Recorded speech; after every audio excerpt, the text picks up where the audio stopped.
Hi hello everyone, welcome to our channel. Today our recipe పప్పుచారు అండి. ఎలా చేయాలో ఇప్పుడు చూసేద్దాం. ముందుగా స్టవ్ వెలిగించి ఒక బౌల్ పెట్టుకోవాలి. బౌల్ హీట్ అయిన తర్వాత అందులో ఆయిల్ వేసుకోవాలి.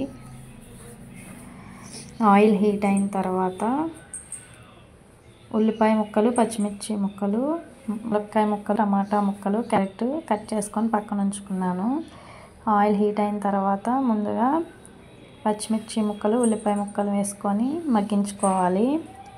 ఆ తర్వాత అందులోనే వంకాయ ముక్కలు వేసుకోవాలి.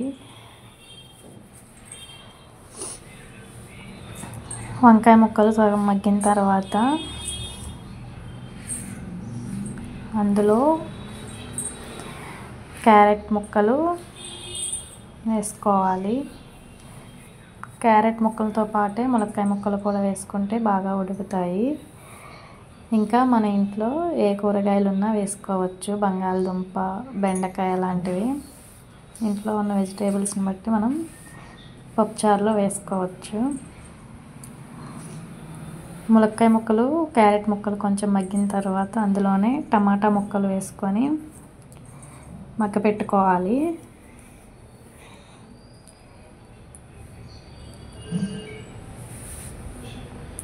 ముక్కలు మగ్గేలోపు ముందుగానే ముద్దపప్పుని ఉడకపెట్టుకొని పక్కన పెట్టుకున్నాము. ఇప్పుడు అందులో చింతపండు రసం తీసుకొని ఆ పప్పులో కలుపుకోవాలి.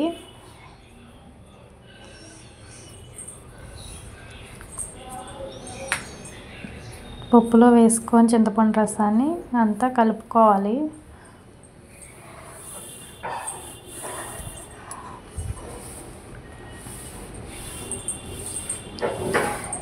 ఇప్పుడు ఈ రసాన్ని మనం ముక్కలు మగ్గిన తర్వాత అందులో వేసుకోవాలి. ముక్కలు మగ్గటానికి మధ్య మధ్యలో కలుపుతూ ఉండాలి. అందులోనే కొంచెం ఉప్పు, కొంచెం పసుపు వేసుకొని ముక్కలకి పట్టేలా కలుపుకోవాలి.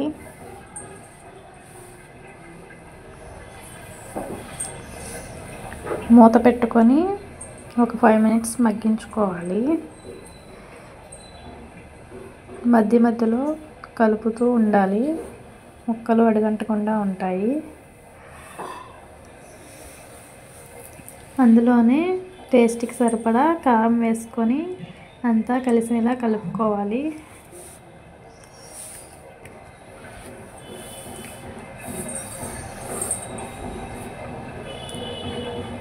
ముక్కలు ఒక 50% ఉడికితే సరిపోతుంది. ఇప్పుడు అందులో మనం ముందుగా రసం చేసి పక్కన పెట్టుకున్న వాటిని పోసుకోవాలి.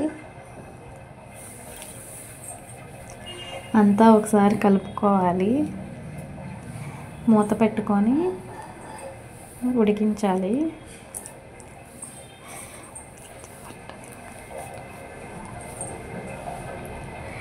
సాంబార్ కాగపెట్టుకోవాలి. సాంబార్ కాగుతున్నప్పుడే అందులో కొత్తిమీర, కొంచెం కరివేపాకు కొంచెం వేసుకుంటే టేస్ట్ చాలా బాగుంటాయి. ఇప్పుడు స్టవ్ మీద ప్యాన్ పెట్టుకొని తాలింపుకి ప్రిపేర్ చేసుకుందాం. ప్యాన్ హీట్ అయిన తర్వాత ఆయిల్ వేసుకొని, ఆయిల్ హీట్ అయిన తర్వాత తాలింపు గింజలు, జీలకర్ర, ఆవాలు వేసుకొని అవి వేగిన తర్వాత చిటపటలన్న తర్వాత అందులోనే కొత్తిమీర, కరివేపాకు వేసుకోవాలి.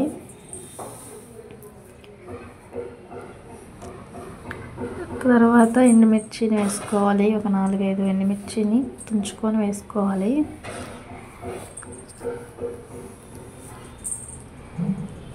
ఆ తర్వాత సాంబార్లో మనం తాలింపు వేసుకోవాలి.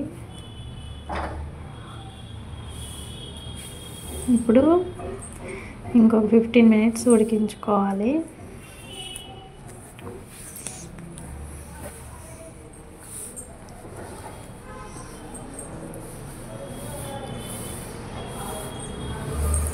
ఇప్పుడు సాంబార్ పౌడర్ ఉంటుంది, అది వేసుకోవాలి.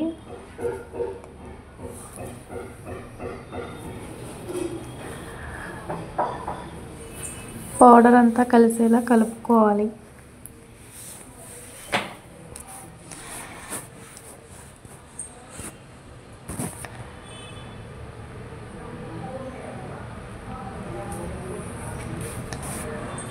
ఒక 4-3 పొంగులు రానిచ్చిన తర్వాత స్టవ్ ఆఫ్ చేసుకోవాలి.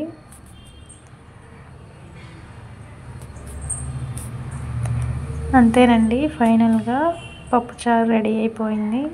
మా వీడియోస్ కనుక మీకు నచ్చినట్లయితే like, share, comment and subscribe to my channel.